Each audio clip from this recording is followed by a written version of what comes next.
وہ تو یوں کہہ رہے تھے کہ اللہ کو کیا ہمارا ہی گھر ملا، ہمارا ہی بچہ جانے کو تھا، ہمارے ہی گھر میں یہ آفت آنے کو تھی. اس طرح کے الفاظ وہ کہہ رہے تھے اور رب تبارک و تعالیٰ کو ظالم کہہ رہے تھے. اللہ تبارک و تعالیٰ اپنے جلال کا اظہار فرماتا ہے، ارشاد فرماتا ہے فرشتے کو، اے فرشتے تو گواہ رہنا، انہوں نے میرے بارے میں جیسا گمان کیا اب میں ان کے ساتھ ویسا ہی سلوک کروں گا. اللہ تبارک و تعالیٰ کے ساتھ یہ گمان جس طرح بندہ کرے گا اللہ تعالیٰ اس کے ساتھ اسی طرح کا سلوک فرمائے گا. اس کو ارحم الراحمین ہی تصور کرو. ہمیشہ رب تبارک و تعالیٰ مہربان ہے اور مہربان ہی اس کی طرف گمان کرنا بھی چاہیے مومن کو. انشاءاللہ العزیز مہربانی ہوگی اور بلکہ دلوں کا قرار اور سکون بھی رب تعالیٰ ہی عطا کرتا ہے. اے میرے عزیزو، یہ تمہیدی باتوں کے بعد میں اب عرض کرنا چاہتا ہوں. محرم الحرام کے مہینے میں کربلا کے واقعات سنتے ہی رہتے ہیں. میرے عزیزو، ہم بچپن سے لے کر اب تک ہر سال کربلا میں ہونے والے عظیم حادثے کو سنتے بھی آ رہے ہیں. 14 صدیوں گزر جانے کے بعد بھی اس واقعے کو یاد کرتے ہیں تو آنکھیں بھیگ جاتی ہیں. اس میدان میں، وہاں کے ریگزاروں میں رسول کریم صلی اللہ تعالیٰ علیہ وسلم کے اہل بیت کا جو امتحان تھا وہ کتنا سخت تھا، کتنا کٹھن تھا. کسی ایک کے ساتھ کوئی معاملہ ہو جائے تو سمجھ میں آئے. امام عالی مقام سید الشہداء امام حسین رضی اللہ تعالیٰ عنہ کو کتنا بڑا امتحان دینا پڑا ہوگا. ایک نہیں، اپنے خاندان کی 29 لاشیں انہوں نے اٹھائی ایک دن کے اندر، اپنے خاندان کی.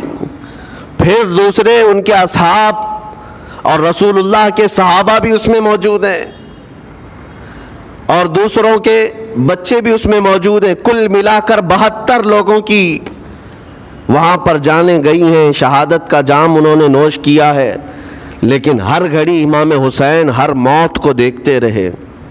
آج کبھی تصور کرنا ہمارے گھر میں کسی ایک فرد کا انتقال ہو جائے تو گھر پورا عجیب سا ہو جاتا ہے، پورے گھر کا سکون غارت ختم ہو جاتا ہے. ہم میں سے کوئی کھانا پینا نہیں چاہتا ہمارے باپ کا انتقال ہو یا بیٹے کا انتقال ہو یا بھائی یا ماں کا انتقال ہو. لیکن امام حسین کی وہ بات مجھے یاد آتی ہے جب اپنے جوان بیٹے علی اکبر کی لاش پر گھوڑے دوڑتے ہوئے بھی دیکھ رہے تھے. اپنے سگے بھتیجے امام قاسم کا سر الگ کر دیا تھا یزیدیوں نے اور اس سر کو اپنی گود میں رکھ کر کے بیٹھے ہوئے تھے. اپنے سگے بھائی حضرت عباس علمبردار کے، ان کے آنکھوں کے سامنے دونوں ہاتھ کاٹے گئے تھے اور حضرت عباس کے سینے میں نیزہ مار کر کے انہیں گرایا گیا تھا. اتنا ہی نہیں میرے عزیزو، امام حسین اس خونی منظر کو اپنی آنکھوں سے دیکھیں جب 6 ماہ کے علی اصغر کو لے کر پانی طلب کرنے گئے تھے تو یزیدیوں نے گلے پر تیر ایسا لگایا تھا کہ خون کا فوارہ مولا حسین کے چہرے پر آ کر لگ گیا. پورے کربلا کے واقعات پڑھنے کے بعد میں نے محسوس کیا اتنے پورے واقعے گزر جانے کے بعد بھی ایک چیز کربلا میں نہیں ہوئی، باقی سب آفتیں آئی ہیں، ایک چیز نہیں ہوئی. وہ کیا ہے؟ امام حسین کے زبان سے کوئی شکایت نہیں ہوئی، کوئی شکوہ نہیں تھا. یہ نہیں تھا کہ سارے بجلیاں ہم پر گر پڑی ہیں، اس خاندان کا کون ہے؟ سوائے زین العابدین کے اس پورے خاندان میں کوئی مرد باقی نہیں رہا. پورے خاندان کے بچوں کو، ان کے بڑے مردوں کو، سب کو وہاں پر شہید کر دیا گیا تھا. میں عرض تو کر رہا ہوں ایک خاندان کے 29 لوگوں کی لاشیں میدان میں پڑی ہوں. وہ کیسا منظر ہے؟ ایک تو میں امام حسین کے صبر کو دیکھتا ہوں. اللہ تعالیٰ نے فرمایا آیت کریمہ میں کہ ہم تمہیں آزمائیں گے، آزمائش کریں گے کچھ جانیں لے کر کے. لیکن میں سمجھتا ہوں اتنی بڑی آزمائش کہ ایک ہی دن میں ایک ہی خاندان سے 29 لوگوں کی جانیں گئی ہو، اس سے بڑی آزمائش ہوگی؟ یہ کتنی بڑی آزمائش ہے اور کتنا بڑا امتحان ہے. اب یہ بھی میں آپ کو بتا دوں کہ کس کے ساتھ کیسی آزمائش ہوتی ہے، کس کے ساتھ کیسا امتحان ہوتا ہے۔ آپ کو سردی بخار دے کر کے آزمایا جاتا ہے، کسی اور کو کچھ اور بیماریاں دے کر، یا کسی اور کو کسی اور مصیبت کے ذریعے سے۔ لیکن یہ آزمائش کی جو کیٹیگری ہے وہ کیسے طے ہوتی ہے پتہ ہوں؟ میرے آقا صلی اللہ تعالیٰ علیہ وسلم نے فرمایا جس کا ایمان جتنا بلند ہوگا ویسی ہی آزمائش آئے گی۔ یہ کربلا کے امتحانات سے یہ بات تو ثابت ہوتی ہے کہ امام حسین کے ایمان کا درجہ کیا رہا ہوگا، ان کے ایمان کا مقام کیا رہا ہوگا۔ اس ایمان کی بلندی کے اعتبار سے ان پر آزمائش آئی۔ اسی لیے تو بزرگوں نے فرمایا کہ ہم میں سے کوئی بھی امام حسین کے صبر کو نہیں پہنچ سکتا۔ استقامت اور صبر یہ دو چیزیں ایسی ہیں، اچھے اچھے لوگوں کے پیر ڈگمگا جاتے ہیں۔ استقامت کا مطلب ہے ڈٹے ہوئے رہنا حق پر، اور یہ سب کو نہیں مل پاتا، یہ خصوصیت سب کو حاصل نہیں ہوتی۔ ایک امام حسین کی وہاں پر ہم نے استقامت دیکھی اور ان کا صبر دیکھا۔ دوسرے سب سے بڑا صبر جو ہم نے دیکھا ہے وہ سیدہ زینب رضی اللہ تعالیٰ عنہا کا۔ وہ خاتون امام حسین کی سگی بہن ہے، سیدہ فاطمۃ الزہرا کی بیٹی ہیں، حیدر کرار کی نور نظر میرے آقا صلی اللہ علیہ وسلم کی گود میں کھیلی ہوئی ہیں۔ سیدہ زینب سلام اللہ علیہا جب وہ کربلا کے میدان میں موجود تھیں، ان کی عمر مبارک بھی تقریباً 55 سال کے قریب تھی۔ 55 سال کی اگر خاتون میدان میں یہ تمام خونی مناظر دیکھ رہی ہو، ہماری عورتوں کو آپ جانتے ہیں کہ ایک چھوٹی سی مصیبت پر واویلا مچاتی ہیں، اور سیدہ زینب وہ ہیں جن کے خود سگے شہزادے اون اور محمد ان کی آنکھوں کے سامنے مارے گئے تھے اور ٹکڑے کیے گئے تھے۔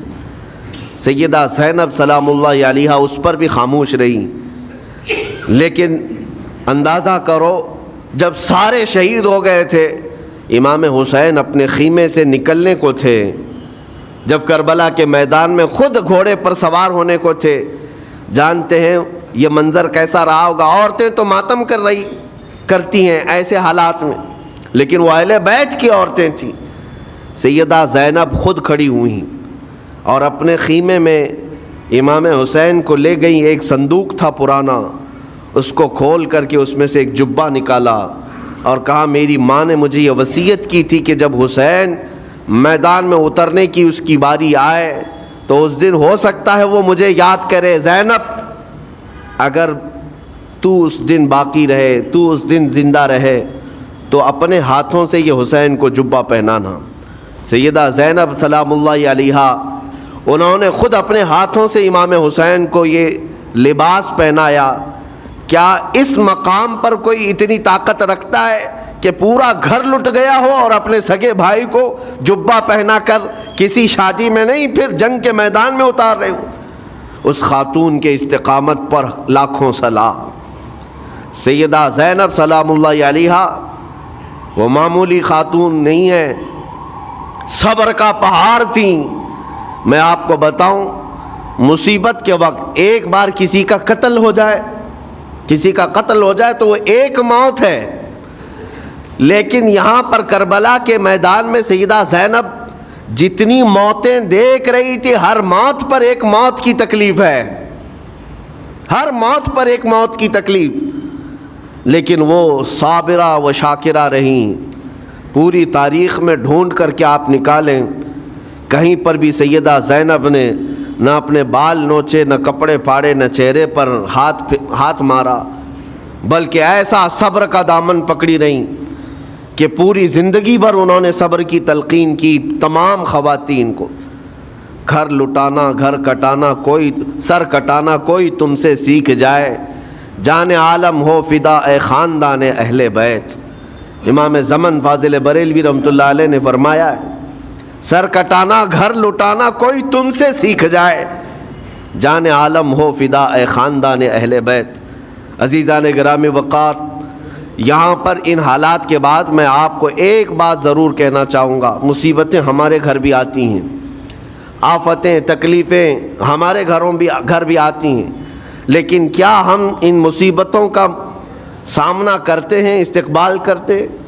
نبی اکرم صلی اللہ تعالیٰ علیہ وسلم نے تو ارشاد فرمایا مومن کو جب مصیبت آتی ہے تو اس کے لیے وہ نعمت ہے، دو چیزوں میں سے ایک چیز ہوگی اس کے ساتھ۔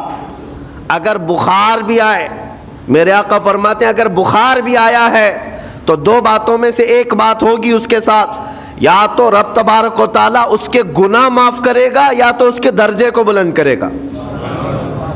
مصیبت اگر آئے تو ایک بات یاد رکھنا، رب تبارک و تعالیٰ اپنے محبوب بندوں کو، پسندیدہ بندوں کو آزمائش میں ڈالتا ہے، ورنہ جو لوگ یہ سمجھتے ہیں کبھی طبیعت خراب ہی نہیں ہونا چاہیے تو فرعون بن جاتے ہیں۔ ایسے لوگ، فرعون کو 90 سال تک نہ کبھی سردی آئی نہ بخار، کبھی کوئی بیماری نہیں، اور جب بندہ کبھی بیمار نہیں ہوتا تو اپنے آپ کو خدا تصور کرنے لگ جاتا ہے، میں تو دنیا کا سب سے مضبوط آدمی ہوں، مجھے کچھ نہیں ہوتا۔ لیکن مصیبتیں دے کر کے رب تبارک و تعالیٰ تمہیں تمہاری حقیقت بھی بتاتا ہے، اور انسان کو انسان کی لمٹ میں رہنا سکھایا جاتا ہے۔ تمہاری حیثیت صرف اتنی ہے کہ اگر نس رک گئی، دل کی دھڑکنیں ایک آن کے لیے اگر رک گئی تو سب ختم ہے۔ اس لیے تمہیں رب تبارک و تعالیٰ کے حضور جانا ہی ہے تو صبر بھی سیکھو اور شکر بھی سیکھو۔ آج مصیبتیں اور آفتیں آتی ہیں تو واویلا کرنے والوں کے لیے میرا میسج ہے، اللہ تبارک و تعالیٰ تمہاری ہر بات کو دیکھ رہا ہے۔ تمہارے چیخنے سے، چلانے سے، تمہاری شکایت کرنے سے گئے ہوئے آدمی کی جان واپس تو نہیں آنی ہے۔ تمہارا عزیز ترین بھائی مر گیا، تم جس سے سب سے زیادہ پیار کرتے تھے وہ بیٹا انتقال کر گیا، مجھے بتاؤ تم 10 لوگوں میں چیخو گے، چلاؤ گے، رب تعالیٰ کے حضور بری بری باتیں بھی کرو گے تو کیا وہ گئی ہوئی جان واپس آ سکتی ہے؟ میرے عزیزو، یہ وہ حکومت نہیں ہے کہ تمہارا احتجاج کرنے پر قانون واپس لے لیا جائے۔ تمہارے سب مل کر کے پروٹیسٹ کرنے سے حکومتیں اپنے فیصلے واپس لے سکتی ہیں، لیکن وہ رب ذوالجلال شہنشاہ اعظم کا قانون ہے۔ وہاں نبیوں کی بھی جو روح لی گئی، وہاں پر اللہ تبارک و تعالیٰ نے اپنے محبوب نبیوں کی بھی روح کو قبض کرنے کا حکم دیا، تو کیا سب کے غم منانے سے وہ روحیں واپس کرنے کا فیصلہ کیا گیا ہے؟ نہیں میرے عزیزو، اس عالم میں، اس کائنات میں پھر کوئی ہمارے رونے چیخنے چلانے سے واپس نہیں آتا۔ ہاں، غم کرنا اپنی جگہ پر ہے، لیکن غم کا شرعی طریقہ کیا ہے؟ میرے آقا صلی اللہ تعالیٰ علیہ وسلم نے بھی غم فرمایا۔ آپ کے عزیز بیٹے سیدنا ابراہیم جب انتقال کر گئے، میرے آقا کی آنکھوں میں آنسو تھے۔ حضور پاک صلی اللہ تعالیٰ علیہ وسلم کی آنکھوں کے سامنے سیدہ خدیجۃ الکبریٰ کا انتقال ہوا، حضور غمگین تھے۔ لیکن غم کا مطلب کبھی یہ نہیں ہوتا کہ اللہ کی بارگاہ میں شکایت کریں، تو نے میرے ساتھ ایسا کیوں کیا؟ یعنی تم حکم دو گے، رب تبارک و تعالیٰ کو تم مشورہ دو گے کہ کس کے ساتھ کیا کرنا ہے۔ اس لیے ان مواقع پر ہم سب کی آزمائش ہے، ہمارا امتحان ہے۔ ایسے معاملات جب بھی آتے ہیں، دیکھیں میں آپ کو ایک اور باریک بات بتا دیتا ہوں۔ یہ ہم آج تقریر کر رہے ہیں، ہو سکتا ہے آپ بھی سن رہے اور اچھی طرح سمجھ رہے ہیں، لیکن خود کے گھر پر جب آ جائے تو تقریر بھی یاد نہیں رہتی، نصیحت بھی یاد نہیں رہتی، غم کا غلبہ زیادہ ہو جاتا ہے۔ ایسے اوقات میں حکم کیا ہے مومنین کو؟ میرے گھر پر، میں جانتا ہوں شکایت نہیں کرنا چاہیے، میں جانتا ہوں غموں کے وقت صبر کرنا چاہیے، پھر بھی اگر میرے گھر میں آ گئی مصیبت تو مومنین کے لیے حکم یہ ہے کہ تم نے اب تک جو سنا تھا حدیثیں وغیرہ اس کو یاد دلاؤ، یعنی مجھے یاد دلاؤ۔ یہ مت سوچو کہ مولانا صاحب ہیں، مفتی صاحب ہیں، امام صاحب ہیں، ان کو تو سب معلوم ہوگا۔ غم کا غلبہ جب آ جاتا ہے تو اچھے اچھوں کو یاد نہیں رہتا۔ مومنین کو کہا گیا ہے کہ وہ یاد دہانی کریں، جائیں غموں کے وقت ان کی حالت دریافت کریں اور انہیں صبر کی تلقین کریں۔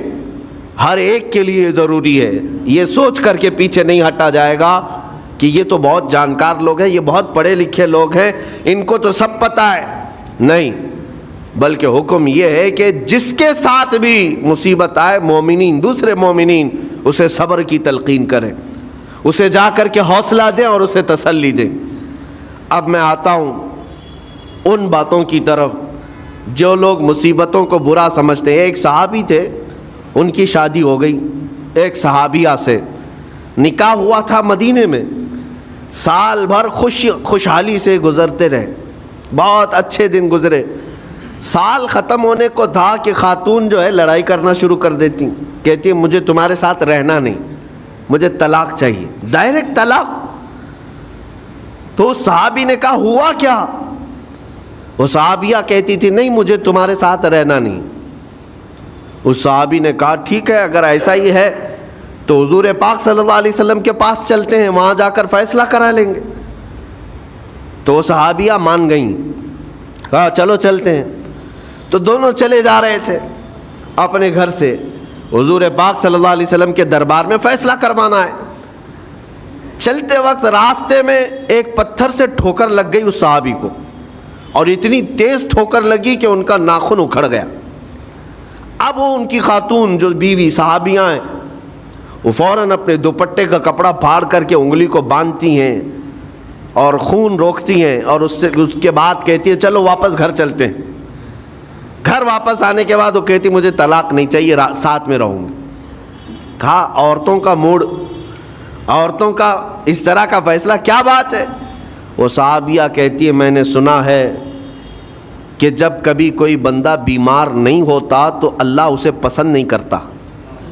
میں نے جب سے تم سے شادی کی ہے, سال بھر ہو گئے, ایک بار بھی تم کو بیمار ہوتے نہیں دیکھا. مجھے ایسا لگنے لگا کہ کہیں تم اللہ کے ناپسندیدہ بندے تو نہیں ہو, اس لیے میں تمہارے ساتھ نہیں رہنا چاہتی تھی. اب جب راستے میں ٹھوکر لگ کر ناخن اکھڑ گیا تو مجھے احساس ہوا کہ اللہ تجھے بھی پسند کرتا, میں تیرے ساتھ رہنے کو تیار ہوں.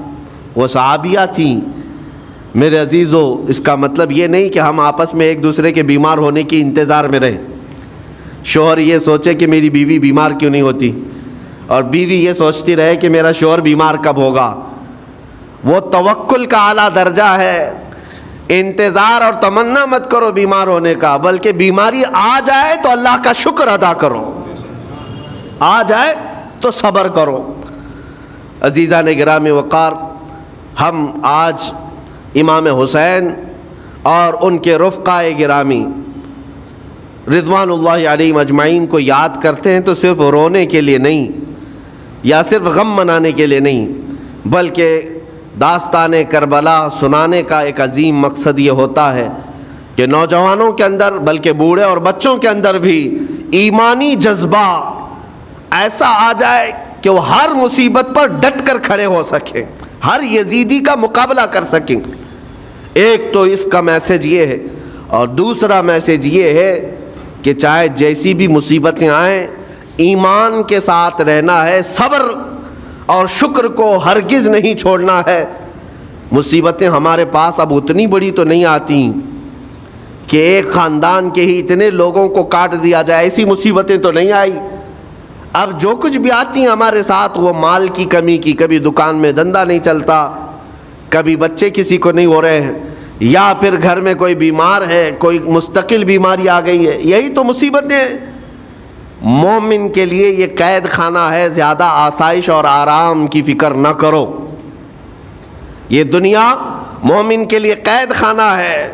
اسی لیے شاعر نے کیا خوب کہا, جب کسی کا انتقال ہوتا ہے, ایک سچے مومن کا انتقال ہوتا ہے, تو لوگ کہتے فلاں مر گیا, فلاں مر گیا. تو ایک شاعر نے بہت اچھے انداز سے کہا ہے کہ کون کہتا ہے کہ مومن مر گیا, جو سچا مومن ہے اس کے لیے کہہ رہا ہوں. وہ شاعر نے کہا کون کہتا ہے کہ مومن مر گیا, قید سے چھوٹا وہ اپنے گھر گیا. حقیقت تو یہ, قید سے چھوٹا وہ اپنے گھر گیا. یہاں دنیا میں زیادہ آسائش, زیادہ آرام کی طلب انسان کو مغرور بنا دیتی ہے, تکبر والا بنا دیتی ہے, گھمنڈی بنا دیتی ہے. اور اللہ تبارک و تعالیٰ کی بارگاہ میں ہمیشہ سر بسجود رہنے والا وہ بندہ ہے جو مصیبتوں میں گھرا رہتا ہے. کچھ نہ کچھ مصیبتیں ایسی ہیں جو تمہیں مسجد تک لاتی ہیں، قرآن تک لاتی ہیں، تسبیح تک لاتی ہیں، اور کوئی مصیبت نہ ہو، کوئی تکلیف نہ ہو تو پھر جلدی بندہ اللہ کو بھی یاد نہیں کرتا۔ اسی لیے رب تبارک و تعالیٰ کی بارگاہ میں کچھ فرشتے ایسے ہیں، جب تم رو رو کر کے دعائیں کرتے ہو پھر یہ کہتے ہو میری دعا ہی نہیں قبول ہوتی، مولانا آپ کیجئے، میں تو کب سے کی دعا مانگ رہا ہوں، میری تو دعا ہوتی ہی نہیں، اور آپ کہتے ہیں اللہ تعالیٰ بہت جلدی دعا قبول کرتا ہے۔ یہ نا امیدی تمہاری اللہ تعالیٰ کی ذات سے ہرگز جائز نہیں۔ لیکن میں وجہ بھی بتا دیتا ہوں، کچھ فرشتے ایسے ہیں جو تمہاری دعائیں سن سن کر کے اللہ سے کہتے مولا یہ بندہ کتنا مانگ رہا ہے، تو قبول کیوں نہیں کرتا؟ رب تبارک و تعالیٰ یہ جو مانگ رہا ہے اسے دے کیوں نہیں دیتا؟ رب تعالیٰ فرماتا ہے فرشتوں میں بھی سن رہا ہوں اس کے مانگنے کو، اس کی دعاؤں کو، اگر میں ابھی اس کو دے دوں تو وہ مانگنا بند کر دے گا، اور اس کا مانگنا مجھے اچھا لگتا ہے، جب تک وہ مانگتا رہے گا میں اسے پسند کرتا رہوں گا۔ ایک وجہ یہ بھی ہوتی ہے تم مایوس ہو کر کے چھوڑ دیتے ہو کہ اب کیا دعا کرنا، اتنے دنوں سے کر ہی رہا تھا، کچھ نہیں ہوتا۔ اگر تمہاری دعاؤں کا اثر جلدی نظر نہیں آتا تو رحمان تمہاری دعائیں سن رہا ہے اور وہ تمہاری دعائیں پسند بھی کر رہا ہے۔ میرے عزیزو، یہ تمام حالات میں آپ اللہ تبارک و تعالیٰ کی بارگاہ میں کثرت سے دعا ہی کریں اور مانگا ہی کریں جب مصیبتیں آئیں۔ آج کے حالات بھی ہماری آزمائش کے حالات ہیں۔ آج کا جو دور ہے وہ بھی ایک یزیدی دور ہے۔ یہاں پر جگہ جگہ جو مسلمانوں کے ساتھ حالات ہیں یہ ہمارے لیے آزمائش کا دور ہے، بہت بڑا امتحان چل رہا ہے۔ ان حالات میں مسلمانوں کو چاہیے وہ اپنے ایمان کے ساتھ ڈٹے رہیں، استقامت۔ مولا حسین کے سبق کو پڑھیں، اس وقت تو ان کی گردنوں پر تلواریں تھیں، ان کے بچوں کے سینے چھدے ہوئے تھے تیروں سے، لیکن وہ ڈٹے ہوئے تھے میرے مصطفیٰ کی شریعت پر۔ آج ابھی تمہارے سینوں پر بندوق کی گولیاں نہیں لگائی گئیں، ابھی تمہارے اوپر اتنی بڑی مصیبتیں نہیں آئیں، لیکن میں پھر بھی دیکھتا ہوں نوجوانوں کو کہ کوئی مصیبت نہ آنے کے باوجود بھی تم اسلام کے ساتھ کھلواڑ کر رہے ہو۔ میرے آقا کی سنتوں کو پیٹ پیچھے پھینک کر کے تم تو بازاروں کی زینت بننا پسند کرتے ہو۔ اکثر لوگوں کو ہم نے دیکھا آج مجرے کرنے والوں کی کثرت یہ ہمارے نوجوان بچوں کی ہے۔ یہ اپنے جسموں کی نمائش کرنا اس کو فیشن سمجھتے نہیں۔ میرے عزیزو، امت مصطفیٰ اور وہ بھی امام حسن اور امام حسین کے غلام اس مردار دنیا پر کبھی بھی اپنی حکومت نہیں چاہتے، اس مردار دنیا کے وہ کبھی خواہش مند نہیں ہوتے۔ لیکن جن نوجوانوں کو آج ہم ان خواہشات کی پیروی کرتے ہوئے دیکھ رہے، افسوس ہوتا ہے، افسوس ہوتا ہے۔ آج کے حالات میں تم بھی سنبھل جاؤ، کیونکہ ایک بہت بڑی جنریشن تمہارے پیچھے ہے اور وہ تمہیں دیکھ کر کے نقل کرے گی۔ اگر آج تمہارا راستہ بگڑ گیا تو یہ جو چھوٹے بچے ہیں وہ بگڑے ہوئے راستے کو ہی اسلام سمجھنے لگ جائیں گے، وہ اسی بگڑے ہوئے راستے کو ہی صحیح راستہ سمجھ بیٹھیں گے۔ اسی لیے آج نوجوانوں کی کثرت میرے آقا صلی اللہ تعالیٰ علیہ وسلم کے عاشقوں کی ہونا چاہیے، اور ان سخت ترین حالات کا مقابلہ باڈی بلڈر نہیں کر سکتا۔ میں آپ کو بتا دوں، ان ظالم یزیدیوں کا مقابلہ کاجو بادام کھانے والا نہیں کر سکتا۔ ہاں، ان حالات کا مقابلہ کرنے کے لیے جسمانی طاقت کی ضرورت نہیں، ان بڑے سے بڑے سخت ترین حالات کا مقابلہ وہ نوجوان کر سکتا ہے جس کے سینے میں عشق مصطفیٰ ہو، مولا حسین کے نقش قدم پر چلنے کا عزم رکھتا ہو، پھر چاہے وہ لاغر ہی کیوں نہ ہو، نحیف و ناتما ہی کیوں نہ ہو، کمزور ہی کیوں نہ ہو۔ لیکن ہم نے دیکھا ہے تاریخ میں کمزور بھی ہے، اگر جسمانی اعتبار سے عشق رسول کی دولت سینے پر رکھتا ہے تو دنیا میں وہ کھلبلی مچا دیتا ہے، اور کفار و مشرکین کے خیموں میں اس کی ہیبت طاری رہتی۔ ہم نے اور تاریخ پڑھی ہے۔ آخری بات عرض کرتا ہوں، امام اہل سنت فاضل بریلوی امام احمد رضا خان نور اللہ مرقدہ، اعلیٰ حضرت کو کون نہیں جانتا آج کے زمانے میں؟ ذرا ان کی سیرت اٹھا کر کے پڑھنا اور پھر یہ بھی دیکھنا کہ جسمانی طاقت ان کی کیسی تھی، جسمانی ساخت کیا وہ چلتے تو لہیم شہیم تھے، اونچے چوڑے اور سینہ بھرا ہوا، کہ لوگ صرف جسم کو دیکھ کر کے ڈر جائیں. نہیں، اعلیٰ حضرت فاضل بریلوی رضی اللہ تعالیٰ عنہ اس طرح جسمانی بہت اونچی چوڑی صلاحیت کے نہیں تھے، بلکہ بہت ہی ہلکا جسم رکھتے تھے. ہلکا جسم، دبلے پتلے تھے، لیکن جب اپنے حجرے میں بیٹھ کر کے قلم چلاتے تھے تو دنیا کے کونے کونوں میں ان کی گونج ہوتی تھی، اور بڑے بڑے قلعوں میں جو ہے زلزلہ آ جاتا تھا. اور سرکار غوث پاک رضی اللہ تعالیٰ عنہ کو کون نہیں جانتا؟